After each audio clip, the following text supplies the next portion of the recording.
Hello friends, good morning. कैसे हैं आप सब लोग? होप सब बढ़िया होंगे और आप लोगों की स्टडी भी अच्छी चल रही होगी। सो फ्रेंड्स, उत्तराखंड की जो जनजातियों के बारे में हम डिस्कस कर रहे थे वो हमारा कल कंप्लीट हो गया है। आज हम उत्तराखंड का प्राचीन इतिहास है जो उसके बारे में यहाँ पे डिस्कस करने वाले हैं। उत्तराखंड का जो प्राचीन इतिहास है उसको 3 पार्ट्स में डिवाइड किया गया है।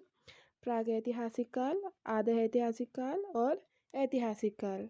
इसमें से जो प्रागैतिहासिक काल है, प्री हिस्टोरिक पीरियड, इसके बारे में हम आज यहाँ पे डिस्कस करने वाले हैं। इसके बाद में फिर हम आधे ऐतिहासिक काल और ऐतिहासिक काल के बारे में डिटेल में डिस्कस करेंगे।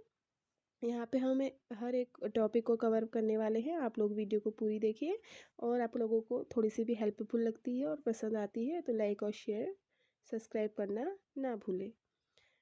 तो आज हम डिस्कस करने वाले हैं प्रागैतिहासिक काल के बारे में, जिसे प्री हिस्टोरिक पीरियड भी बोला जाता है। उत्तराखंड में पुरातत्व की दिशा को आगे बढ़ाने का श्रेय यशवंत सिंह कटोच, यशोधर मठपाल, मदन मोहन जोशी, मदन भट्ट, शिव प्रसाद डबराल, केपी नौटियाल को जाता है। जो उत्तराखंड पुरातत्व की दशा है उसको आगे बढ़ाने का श्रेय इन लोगों को जाता है। उत्तराखंड से प्राप्त प्रशस्त उपकरण स्केपस, छेनी, केनी आदि को इतिहासकारों ने फ्लेग वर्ग के अंतर्गत रखा गया है। जो इस टाइम पे प्राप्त हुए स्क्रैपर्स, छेनी, कैनी, इन सब को जो इतिहासकार हैं उन्होंने प्लेग वर्ग के अंतर्गत इस सब को रखा गया है। हटवाल घोड़ा शैलचित्र अल्मोड़ा जिले से प्राप्त हुए और ठटुंगा शैलचित्र उत्तरकाशी जिले से प्राप्त हुए हैं। जो ये प्रमुख शैलचित्र हैं, ये हटवाल जो है ये अल्मोड़ा से हमें प्राप्त हुए और जो ठटुंगा शैलचित्र है ये हमें उत्तरकाशी जिले से प्राप्त हुए हैं। द्वाराहाट में मुनियों के ढाई पर्वत पर प्राचीन कालीन शैलचित्र के अवशेष प्राप्त हुए हैं। जो मुनियों की ढाई है द्वाराहाट में, वहाँ से हमें प्राचीन कालीन शैलचित्र के अवशेष प्राप्त हुए हैं। उत्तराखंड में पुरातत्व का जनक हेनवुड को माना जाता है। जो उत्तराखंड में पुरातत्व विभाग है उसका जनक हेनवुड को माना जाता है, क्योंकि 1856 ईस्वी को उन्होंने देवीधरा में पाषाणकालीन पुरावशेष की खोज की थी। उत्तराखंड में तो जो पुरातत्व विभाग के जनक हैं वो हेनवुड को माना जाता है, लेकिन भारत में पुरातत्व विभाग के जनक अलेक्जेंडर कनिंघम को माना जाता है। इस टॉपिक को भी आप याद रखेंगे, अलेक्जेंडर कनिंघम। जो भारत के पुरातत्व विभाग के जनक हैं वो हैं अलेक्जेंडर कनिंघम। अलेक्जेंडर कनिंघम को भारत में पुरातत्व विभाग का जनक माना जाता है। नेक्स्ट है 1953 ईस्वी को यज्ञदत्त शर्मा ने हरिद्वार के बहादुराबाद से पाषाण उपकरणों एवं मृदभांड की खोज की थी। जो यज्ञदत्त शर्मा है इन्होंने 1953 में हरिद्वार से पाषाण उपकरणों एवं मृदभांड की खोज की थी। पाषाण यानी कि पत्थरों के उपकरण और मिट्टी के बर्तनों की इन्होंने खोज की थी। सर्वप्रथम 1968 में डॉक्टर MP जोशी द्वारा अल्मोड़ा शहर से लगभग 15 किलोमीटर दूरी पर सुयाल नदी तट पर स्थित लाखों उद्यार की खोज की थी। लाखों उद्यार या गुफा की इन्होंने खोज की थी, जो अल्मोड़ा से लगभग 15 किलोमीटर की दूरी पर है और ये सुयाल नदी के तट पर स्थित है।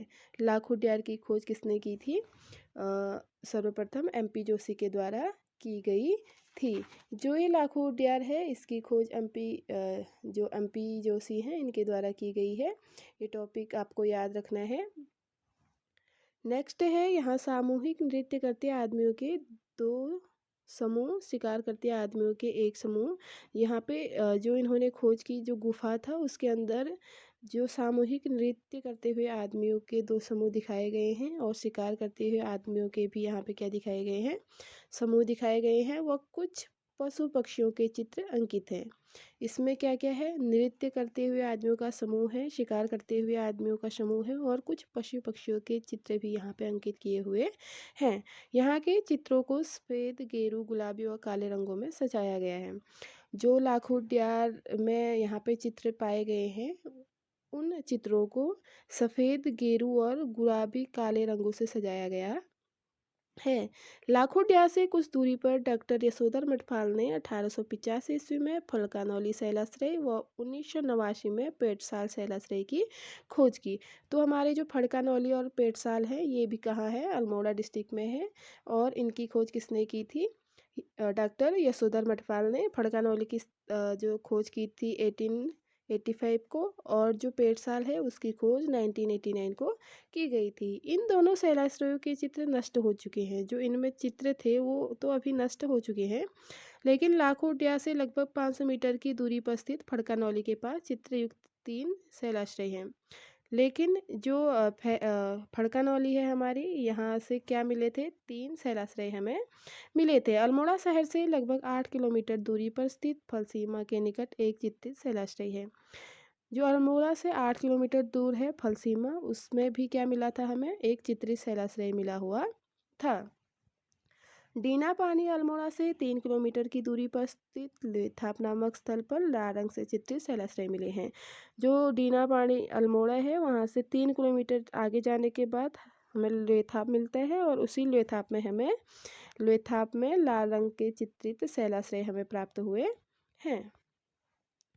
नेक्स्ट है शैलाश्रय में शिकारवन नृत्य में मानव चित्र है। जो अल्मोड़ा के लेथाप में हमें लाल रंग के चित्रित जो शैल चित्र मिले हैं, उसमें क्या दिखाया गया है, हमें शैलाश्रय में शिकार व नृत्य में मानव चित्र दिखाया गया है। शिकार करते हुए नृत्य करते हुए मानव का चित्र यहाँ पे दिखाया गया है। चमोली में अलकनंदा नदी के किनारे डुंगरी गांव के पास स्थित ग्वारखिया उद्यान में मानव व पशुओं सहित लगभग 41 चित्र हैं, जो कि गुलाबी और लाल रंग से चित्रित हैं। अब इसके बाद जो हमें शैलाश्रय मिले वो मिले हैं चमोली से। चमोली में अलकनंदा नदी घाटी से ये शैलाश्रय मिले हैं, और डुंगरी गांव में ये स्थित है। ग्वारखिया उडार में मानव व पशुओं सहित कुल लगभग 41 शैल चित्र यहाँ पे मिले हैं, जो गुलाबी और लाल रंग से चित्रित है। राज्य के सभी शैलाश्रयों में सुंदर चित्र यहीं के हैं। चमोली के थराली के पास स्थित किमनी गांव के निकट हल्के सफेद रंग के चित्रित शैलाश्रय मिले हैं। देखिए, जो राज्य में जितने भी शैलाश्रय मिले हैं उसमें से जो सबसे सुंदर हमें शैल चित्र मिले हैं वो मिले हैं अलकनंदा नदी घाटी में जो डुंगरी गांव है वहाँ से, ग्वारखिया उद्यान से जो 41 चित्र मिले हैं ये सबसे सुंदर माने गए हैं। और इसके अलावा चमोली के थराली के पास स्थित किमनी गांव से भी हमें क्या मिले हैं, सफ़ेद रंग के शैलाश्रय मिले हैं। ये थोड़ा इम्पोर्टेंट इसलिए हो जाता है क्योंकि सफ़ेद रंग के शैलाश्रय किस घाटी से या किस स्थान से, किस गुफा से मिले, अगर ये पूछा जाएगा तो ये चमोली के थराली के पास स्थित किमनी गांव से मिले हैं। यमुना घाटी स्थित पुरोला उत्तरकाशी में शंखलिपि में उत्कीर्ण काले रंग का आलेख प्राप्त हुआ है। देखिए, जो शंखलिपि का हमें लेख प्राप्त हुआ है ये हुआ है यमुना घाटी स्थित पुरोला उत्तरकाशी से। ये शंखलिपि वाला एक बार पूछा भी गया था एग्जाम में, तो इसको आप लोग याद रखेंगे।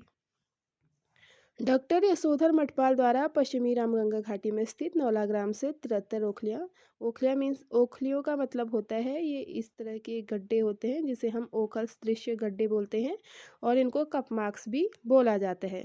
यशोधर मठपाल द्वारा पश्चिमी रामगंगा घाटी में स्थित नौला ग्राम से 73 क्या खोजे गए थे, कपमार्क्स खोजे गए थे, जिसे केंद्र सरकार द्वारा 2023 में संरक्षित क्षेत्र क्या किया गया है, घोषित किया गया है केंद्र सरकार द्वारा।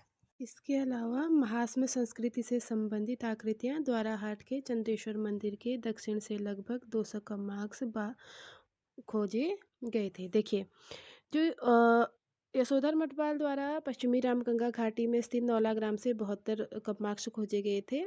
फिर उसके बाद द्वाराहाट के चंद्रेश्वर मंदिर से 200 कपमार्क्स खोजे गए थे, जो एक अंग्रेज अधिकारी हैं रिबेट कॉर्नक, उनके द्वारा एक कपमार्क्स खोजे गए थे, जो 12 समांतर लाइनों में पाई गई थी। जो कुल कितने थे, 200 कपमार्क्स थे। 12 समांतर लाइनों में कुल 200 कपमार्क्स द्वाराहाट के चंद्रेश्वर मंदिर से रिबेट कॉर्नक के द्वारा खोजे गए थे।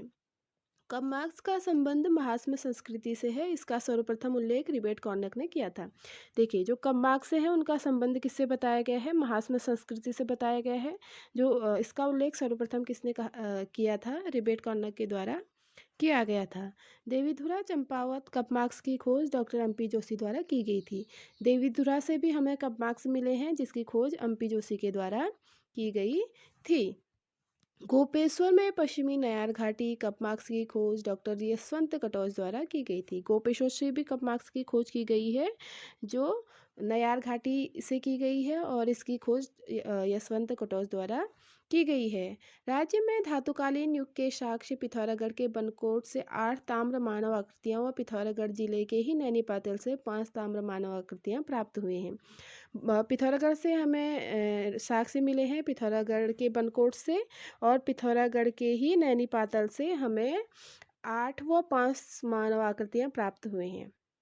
पिथौरागढ़ के बनकोट से 8 ताम्र मानव आकृतियां प्राप्त हुई है, यहाँ से तांबे की मानव आकृतियां प्राप्त हुई हैं, जबकि पिथौरागढ़ के नैनीपाटल से 5 ताम्र आकृतियां हमें प्राप्त हुई हैं। गढ़वाल विश्वविद्यालय के शोधकर्ताओं द्वारा चमोली जिले के मलारी गांव में किए गए सर्वेक्षण के परिणाम स्वरूप कुछ लौह उपकरण, एक वृषभ कंकाल, समाधान एवं मानव कंकाल व उसके ऊपर स्वर्ण मुखौटा और कांसे का कटोरा व 10 मिट्टी के पात्र, हत्थे युक्त काले चित्रित धूसर मृदभांड प्राप्त हुए हैं। देखिए, इसके अलावा जो चमोली जिले का मलारी गांव है, वहां से भी गढ़वाल विश्वविद्यालय के शोधकर्ताओं द्वारा उपकरणों को खोजा गया है, जिसमें से हमें क्या क्या प्राप्त हुआ है? वृषभ कंकाल, शवाधान, मानव कंकाल, और मानव कंकाल के ऊपर ही क्या था? स्वर्ण मुकोटा था, जो 5 किलो का माना जाता है, और कांसे का कटोरा और 10 मिट्टी के मृद भांड हमें मलारी गांव चमोली से प्राप्त हुए हैं। प्रागैतिहासिक काल का मानव गुफाओं में निवास करता था। जो प्रागैतिहासिक काल का मानव था वो मुख्यतः गुफाओं में रहता था, और ये क्या करता था? दीवारों पर चित्र बनाता था, चित्रों को इंगित करता था। अपने भोजन की पूर्ति व शिकार व फलों कंदों द्वारा करते थे।